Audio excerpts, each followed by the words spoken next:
It's January 1st, and well, according to their Gregorian calendar that they imposed on us, all the way from the damn Vaticuns. It's 10:16 in the morning. It's a Friday, January 1st, of their damn Gregorian calendar. Still, when are we gonna get rid of that damn calendar? So today, as I said, we're going to proceed from the Kingdom of Mali.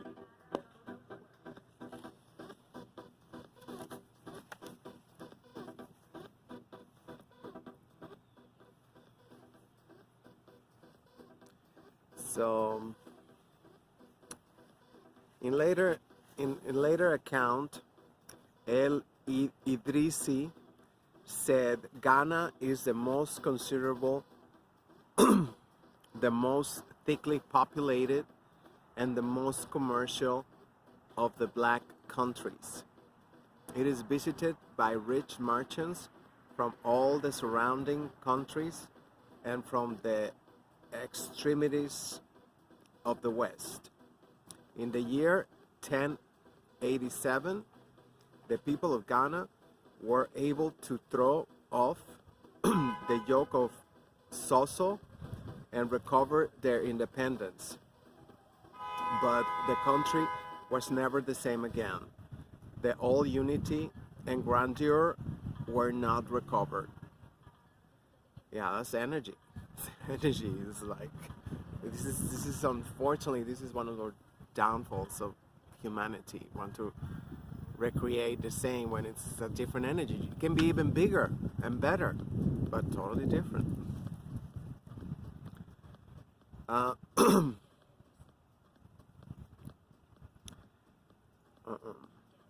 province of Ghana became a part of the Mali Empire and was later absorbed into the Empire of Songhai. Thus, all Ghana, the first great empire of the Western Sudan, passed into memory. Mali, the second of the great empires of Western Sudan, rose up against great odds, and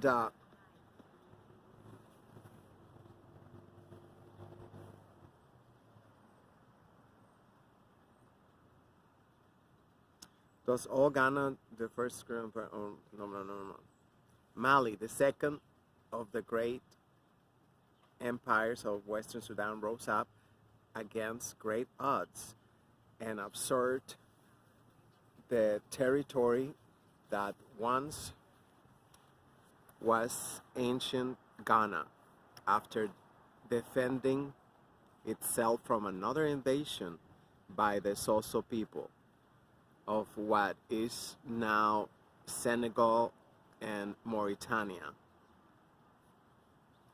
Three great rulers, Sundiata from 1230 to 1255 AD, Sukura from 1285 to 1300 AD, and Mansa Musa from 1306 to 1332 AD, made Mali one of the great empires of West Africa during the 13th and 14th centuries. So, I need to remind you, Europeans, they were still, in the caves for the most part, and except for the feudal lords, that was ruthless, and all they provided was, a little bit of food and protection. So that's what feminism only, in my opinion, only transfer the protection from our men, as I'm Mexican, You know, I mean, it's not a ethnicity. You know, I mean, it's not a race. But you see, I mean, like in this case, of Mexican men, you know, there was fierce protectors of the land and society, and in that part, it just got totally delegated to the state, which is obviously doing a lousy job, especially since Operation Fast and Furious. You know, that was like the worst thing is like leave you really vulnerable. But I just wanted to make that comment so you can see how man is a natural protector of society. You know, that's, you know, we can, I mean, we did. We switched them up. We took a lot of the power from our men, and gave it to the state.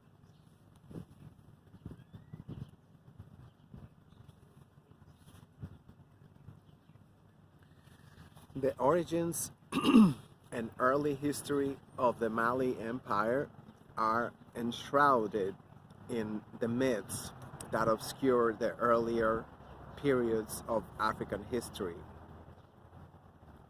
But the main outlines of its story and the names and the events of the reigns of most of its kings are rather well known for the period between the middle of the 11th and the end of the 16th centuries. The royal family that presided over this great empire is in earlier times still exists. The deposed president of Mali Republic, Modibo Keita, is a direct descendant of Sandiata Keita, founder of the Mali Empire. Yeah, it's the same thing in Mexico, but it's just like, I don't know what it's like, but Mexico is just like very Eurocentrist. Very Eurocentrist. Actually, the new, I think, the ambassador of Mexico is a direct descendant of Moctezuma. But don't get me started.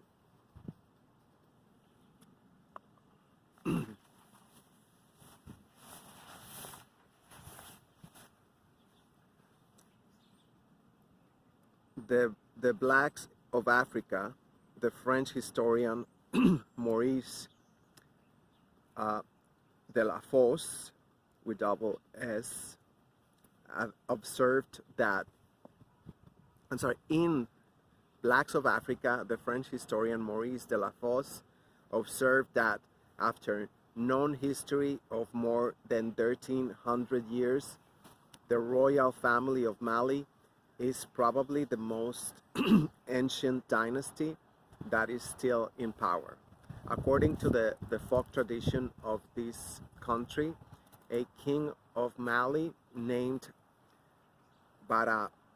Baramendana was converted to Islam in the year 1050 AD. Tradition also states that prior to this conversion, the country had experienced a great and prolonged drought. It is said that he was advised by a Muslim named Omar to accept Islam so that the blessings of rain would once more be visited upon his country. Baramendana accepted the new religion, and his country was blessed with abundant rainfall. I mean, that sounds like today's times, right? They break you. They start deviating the rivers. They start building dams. They start like, and then people are like, it's a drought. I mean, just knowing the crackers the way I know them, I mean, they sound like, you know, I mean, it could be a lot of more research done in there. And the book is called the Blacks of Africa, but with the N word, if you know. I mean, it's so redundant. The Blacks of Africa, you know. It's like the waters of the river. I mean, well, that's more like the waters of the ocean. Like, of course, the ocean got water. I think these damn trails is just itchy throat.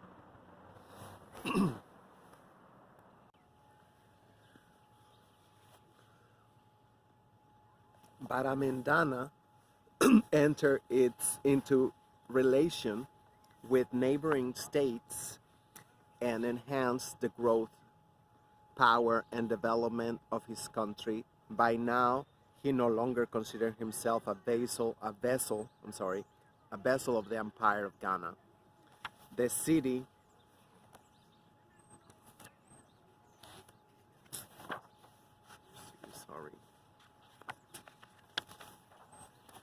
The city of Timbuktu, by tradition, is said to have been founded as a market and meeting place for the people of the Sudan and Western Saharas sometime during this period. After the death of Baramendana, there are a number of missing pages in the history of Mali. The country grew weak during the 12th century, but was literally reborn during the reign of Sandiata. Sandiata was the greatest king of Mali and is still its national hero. In the year 1224 AD, the kingdom of Mali was overrun and annexed as a vassal state of Samanguru Kante, ruler of the powerful neighboring kingdom of Soso. This was reported to have been inspired by the Soso king's desire to possess the great gold mines at a city called Bure, or B2, within the borders of Mali. Tradition relates that Samanguru ordered the death of 11 sons of Nare Famanga, then king of Mali. The son who Samanguru thought he could make into a puppet ruler was spared. This son was Sandiata. Wow. Yeah. Also known as Mari of Jata. Sandiata was a physical weakling, and nothing by way of opposition was expected of him. Sandiata's health improved as he grew older, and his strength increased. He resolved to free Mali from the domination of the Soso and to seek revenge against Samanguru for the assassination of his brothers. Aided by an uncle, Prince Dangina Conte, and other princes of Mali, Sandiata raised a large army.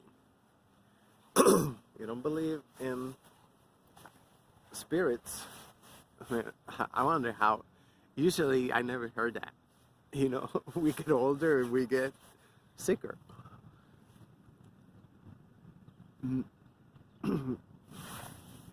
They marched against Samanguru, met and defeated him.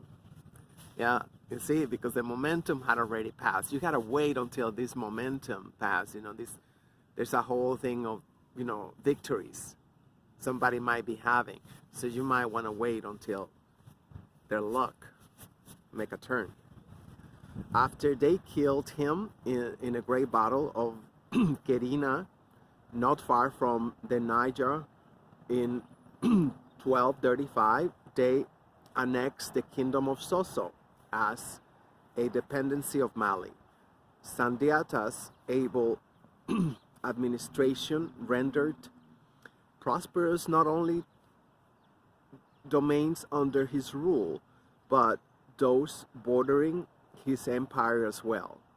The rich products of his land and the safety and security that he guaranteed to all attracted merchants and traders from distant places. Of course, there's nothing like a mature king.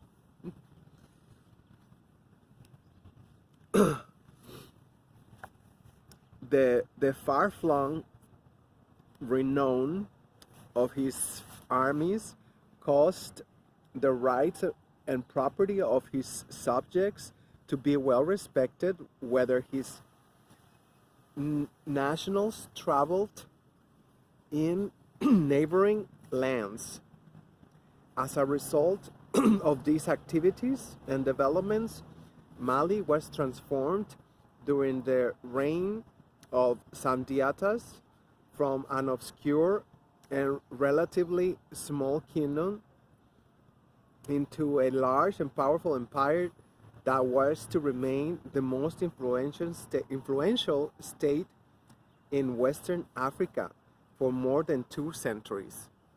Wow, it's a beautiful story, and there's nothing like wisdom of the elder, right?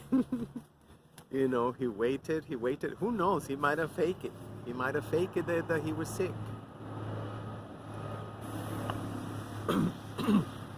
In 1285 AD, Sukura seized the throne. Some say he was a freed slave. Sukura, who was a general in the army at the time, he proved himself worthy of the position that he assumed. He continued the work and the policies of his predecessors. Leading his army in person, he carried out successful campaigns in the north and west, in the districts of Massinia and Jenne, and against the two colors of Terrur. And I hope I'm pronouncing it right. And in the east, he warned against the Songhai in and around the city of Gao. The districts conquered in the Western campaign were incorporated into the empire. Sukura promoted commercial relationships with the Muslim kingdoms of the Sahara and North Africa as far as Tripoli. I'm sorry. Why? I'm listening to that music in far away. I'm sorry. Sukura promoted commercial relations with the Muslim kingdoms of the Sahara and North Africa as far as Tripoli in Libya. Wow, Mauritania and Morocco. Wow, all the way up north. And he engaged in similar activities with kingdoms in the east and south. In his time, the empire was commercially prosperous. It was visited by traders and merchants from many distant African lands. In the last year of the 13th century, Sukura made the pilgrimage to Mecca. He planned to return by the Great Southern Pilgrims route rather than through Egypt or Kemet, right? But on reaching the coast of East Africa, he was assassinated near the port of Djibouti by a band of da, da, Danakiles or Danakiles who begrudged him his gold. His companions embalmed his body and brought it back by way of Abyssinia, the eastern Sudan, and Wade as far as Kuka in the kingdom of Bornu. Here, the king of Bornu presumably made Ibrahim 1288 to 1304 AD sent messengers to Mali to inform the court and the people of the misfortune that had overtaken their king. Wow. An embassy was sent from Mali to Bornu to serve as an honorary escort of the late king companions and the late king's companions who were returning with the body. Sukura thought of lowly origin, was given the honor of a royal burial by the people and nobility of Mali in testimony of their gratitude for the splendid service he had rendered the country. According to Ibn, this is spelled IBN, Khaldun, Mansa Musa was the great son of a sister of Sandieta. And I just want to make a parenthesis here, like, you see how great diplomacy worked. If it wasn't for diplomacy, then everybody would have but I really feel like diplomacy is key. I feel like none of these history that I'm talking about, if they had good diplomatic ambassadors and obviously good diplomatic relationships with neighboring kingdoms, yeah, diplomacy is very, very underrated. There's no way there can be, politics without a great diplomatic team. He was best known of all the rulers of Mali, and with the possible exception of his great uncle. He is universally regarded as the greatest figure in the long line of princes and his royal family gave to the empire. Like Sandieta, Mansa Wali, and Sukuru, he extended the boundaries of the empire and actively promoted agriculture, industry, and trade. It was, however, the celebrated pilgrimage that he made to the Holy Land in Arabia that contributed most of the great renown that was his in the larger world. His celebrated pilgrimage began in 1324 in the 17th century of his reign. References to these are preserved in the writings of several Muslim historians of the age, and all agree that it was the most colorful and spectacular mission of the king that had ever been made by any follower of the prophet up to this time. It is safe to say that nothing equally in it has occurred since. And you see, there's like tons of videos on YouTube about the great Mansa Musa, and they say like, oh, rumors this, rumor that. And here, Dr. John Henry Clark said, like, no, there's plenty of writers. This is a fact. When you have historians writing the same thing and they never even met in different countries, you can take that as a fact.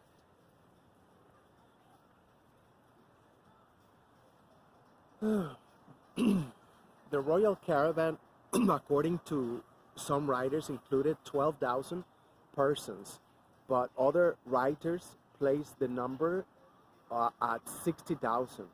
Part of this great host was compared to a large military escort, and it is reported that there were those duty. There were thousands of attendants and servants. Among them were expert cooks whose duty was to prepare elaborate repast of the king, his country, and their friends. So, yeah, this is for us, it seems insane because it's like, you gotta remember that they were still not, I mean, they were beginning the cancer of individualism. It was already, I guess. Yeah, I think it was beginning, obviously, because you see these invasions, I mean, that tell you of individualism, But if we are able to get rid of that individualism mindset that, I mean, that's what the Europeans are selling, right? Because it's divide and conquer. They love it. They love it, and yeah, they make you think like, oh shit, I can end up like Oprah with that whole empire. To provide for the expenses of the journey, Mansa Musa started out with gold worth $10 million. This was carried, it is reported, on the backs of 80 camels, each bearing a load of 300, a total of 24,000 pounds of pure gold. When the caravan was on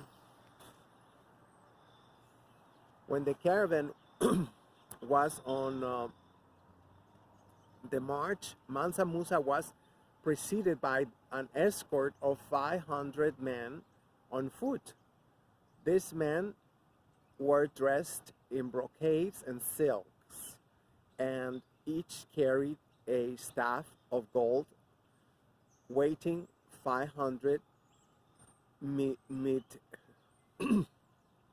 mid-cales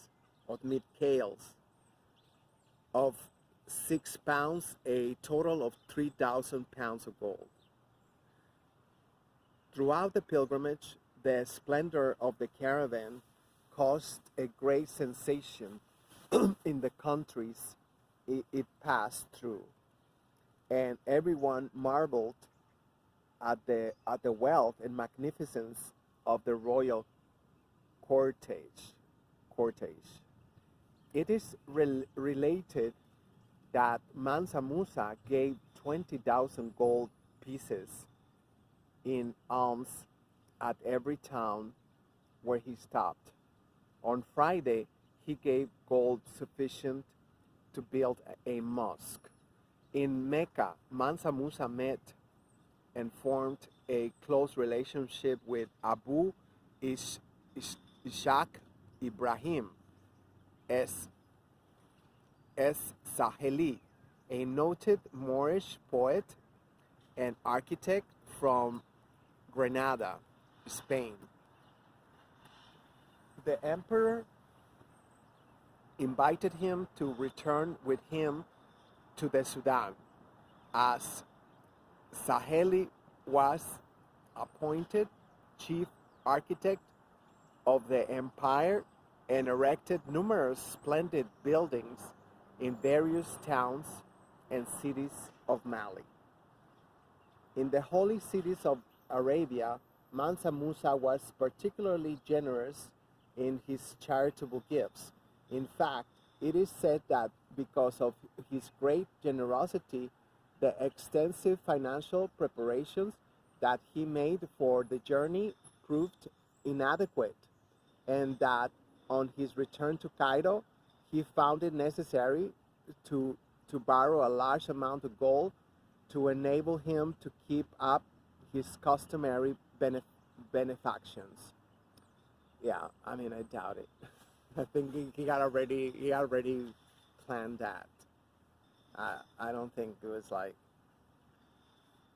but I mean, this is mainly like, I mean, Dr. Clark, he write very, you know scholarly, so he gotta put in, like, it cannot be partial, I guess.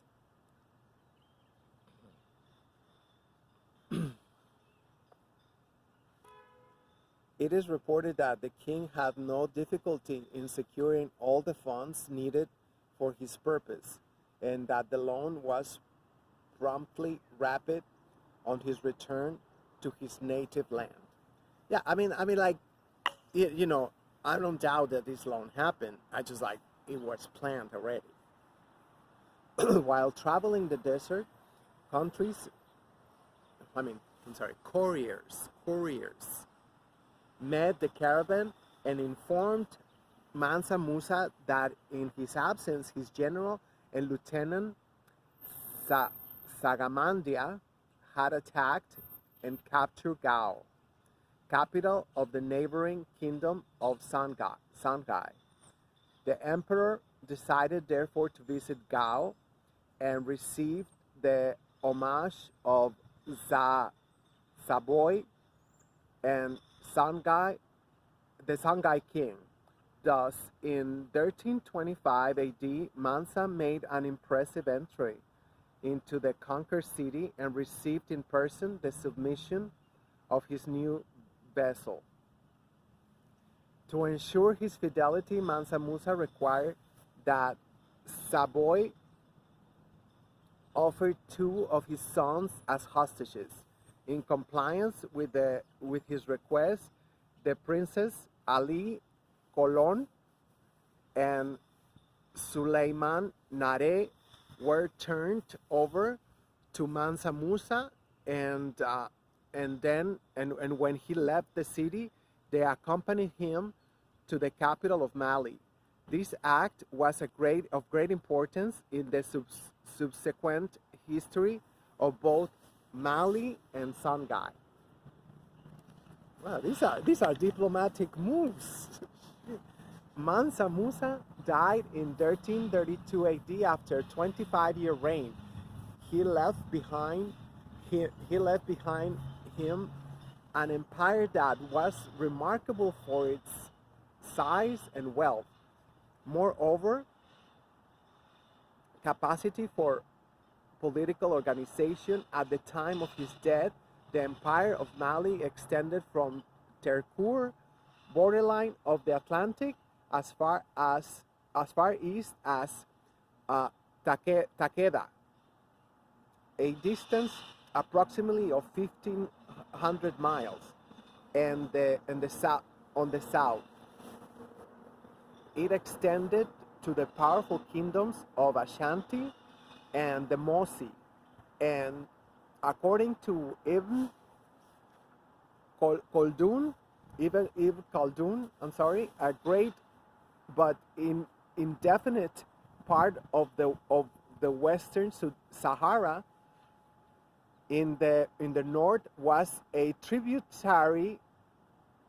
It was a tributary to Mansa Musa empire, to Mansa Musa's empire. Ahmed Baba, commenting upon the powers of Mali in Mansa Musa time, has said it possessed an aggressive strength without measure or limit. End of the quote.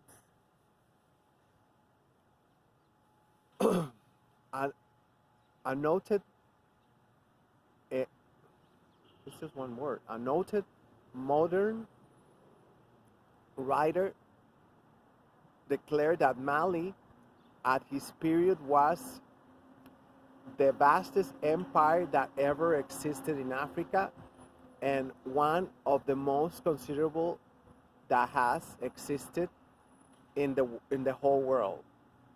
Mansa Musa was succeeded by his son Mansa Magan, who reigned for 4 years. During his brief reign, two events greatly reduced the prestige and power of the Empire of Mali.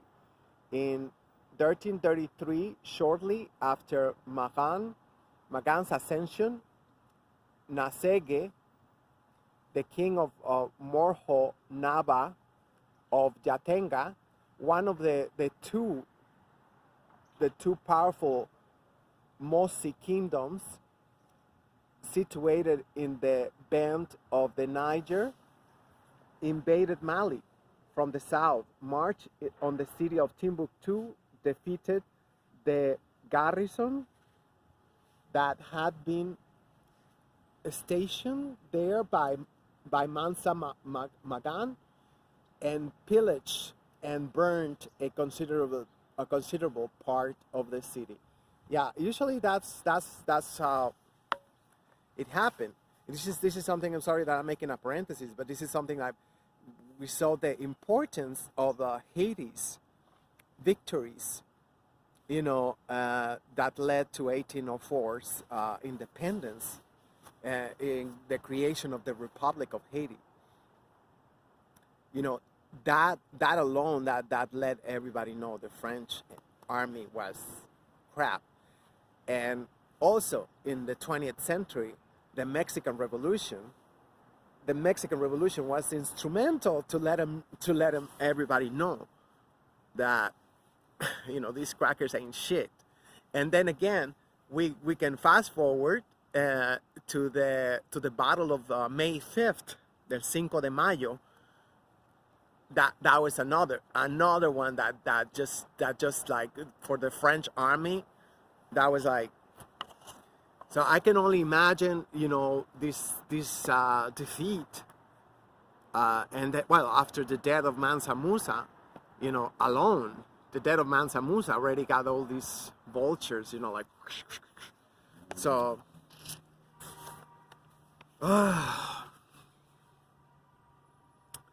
What a shame, no?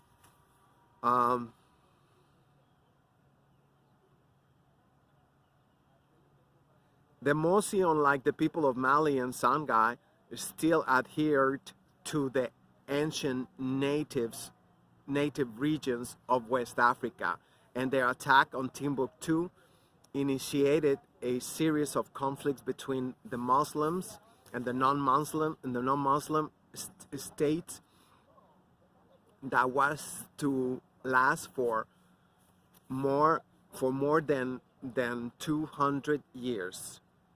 Although the king of Mossi made no attempt to hold Timbuktu, and there was no loss of territory by Mali, his capture and the sacking of the city contributed a severe blow to the city's prestige. Yeah, that's prestige is everything. This is why the crackers they have,